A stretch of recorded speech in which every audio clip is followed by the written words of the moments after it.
டாக்டருக்கே படிக்காம, டாக்டர் ஆன மாரி ஒரு ஃபீல் தான் இன்னைக்கு. ஏன்னா, இந்த மீனுக்கு வந்து ஆப்ரேஷன் பண்றது அவ்வளோ பெரிய கஷ்டமா இருந்துச்சு. இத வெட்டுறது, கட் பண்றதுன்னு பெரிய வேலையா போயிருச்சு.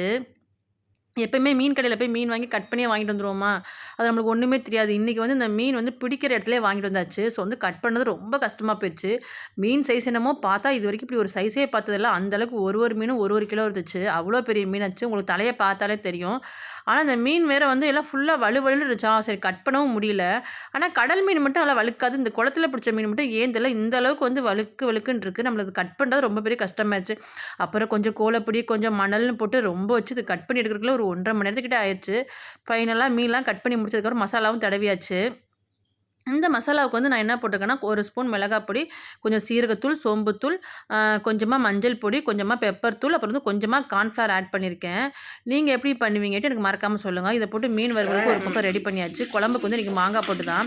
ஏன்னா இந்த மாங்காய் சீசன் வந்துட்டாலே போதும், நாங்க வந்து சாம்பார், அப்புறம் மீன் குழம்புக்கு மாங்காய் இல்லாம குழம்பே வைக்க மாட்டோம். ஸோ ஃபைனலா வந்து கட் பண்ணதுக்கு வந்து ஒருத்தர் தான்